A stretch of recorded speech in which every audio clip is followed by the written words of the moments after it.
The Visit is directed by M. Night Shyamalan, and if you guys have been following my channel over the past month, I've been reviewing all of his films that I haven't yet reviewed, including Sixth Sense, Unbreakable, The Village, and Lady in the Water, all leading up to the release of his new film. I had a great time doing that with you guys, and now we're going to talk about his new film. I've been excited about this because I've been hearing buzz. There's been some screenings of this at various cons, and a lot of people have walked out of it with smiles on their faces. In this film, we have two young kids, a brother and a sister. She's an aspiring filmmaker. She wants to be a documentarian, and she is documenting her trip to meet their grandparents for the very first time, and they're not exactly how they expected them to be. In fact, they're pretty frickin' creepy. And we get this story through found footage format, and instantly you're probably thinking, oh my gosh, holy shit, this is gonna be awful. Let me give you an analogy. Imagine a pro baseball player. Him and his team win 3 World Series in a row. Boom, boom, boom. But then he kind of gets injured, and he limps through the next season. Then he quits entirely. He gives up. He leaves. But something in his head tells him that something isn't right. He wants to rediscover his passion. He wants to go back to his roots, so he starts playing baseball again. Now, is he going to win a World Series in that first season? Probably not. But he's going to have a few solid base hits.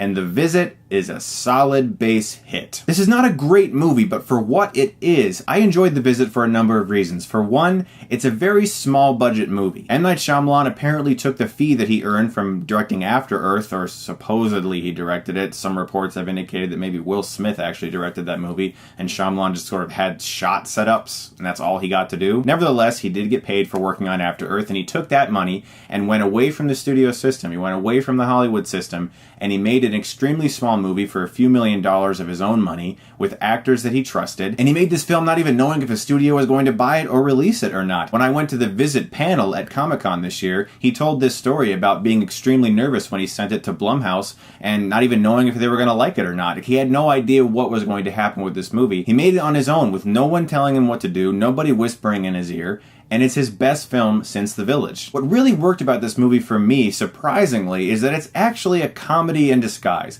And I'm not talking about The Happening, where you're laughing because you're not supposed to. That was us laughing at Shyamalan. In this movie, he encourages us to actually get in on the joke, and he has some truly good humor working through this movie, largely through the brother character. This kid is fantastic. He's an aspiring rapper, and he wants to get famous on YouTube. And he will often, in the middle of a random conversation, start busting a rhyme when he probably shouldn't be doing that. And it actually makes for some really good humor. And that's one of the things about The Visit that I really appreciated. This is not a terrifying, scary horror film. This is a movie in which we have two young kids who are sort of on a little adventure. They're discovering something creepy, and they grab cameras and they want to film it instantly. And that's kind of how I was when I was their age. When my friends and I got together, we would often just pick up a camera and want to make a little short. We would want to document things. And in a way, the daughter character is almost like Shyamalan parodying himself.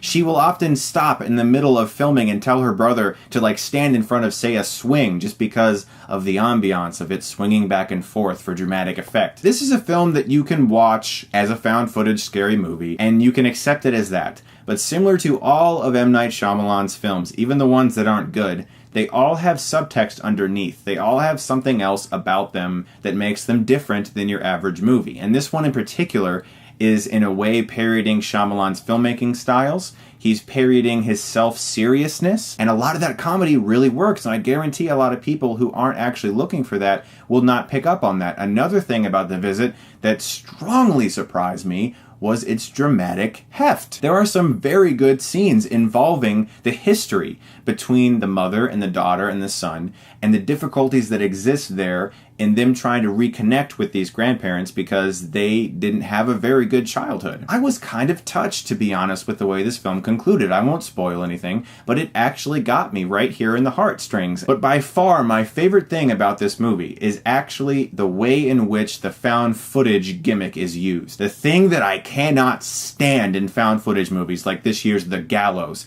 is that they are marketing themselves as a found footage movie. A movie in which you're supposed to be watching realistic footage and it gets you sucked in and you're like, oh my gosh, this is real, this is really intense.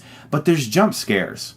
There's music inserted and other things that would never be there. This film has none of that. Save for one song at the end of this movie, there's no music in this film unless the characters are playing music in the film. There's no unnecessary sound effects or things that wouldn't actually happen in this girl's film, because this movie that you're watching is supposed to be the girl's film that she is documenting. We're watching this play out. Aside from the fact that there are opening credits that include the cast and the crew, everything else feels as if she's made this movie herself.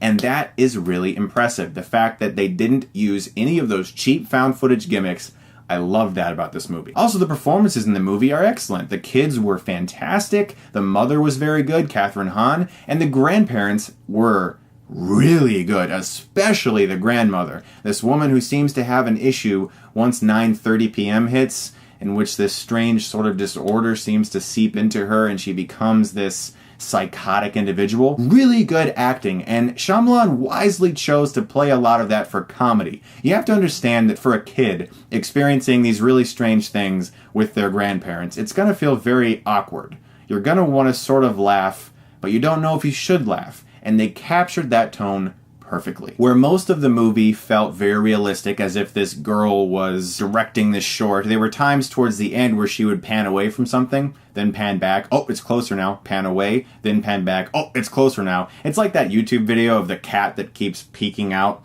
from the wall, and as the guy moves his camera back and he moves it back, the cat's closer. That felt very gimmicky, and that didn't work for me. Also, I didn't find the film particularly scary. I think it is almost like a fun, comical adventure with some thrills included, and these two kids are going on this adventure together, and you really feel that. And I like the way the film is edited together. I think it's his best film since The Village. There are certain aspects of this movie that don't work. It does have great performances. I like the fact that it doesn't have all those found footage gimmicks, and it's by far his most competent film in many years. I'm going to give The Visit a B.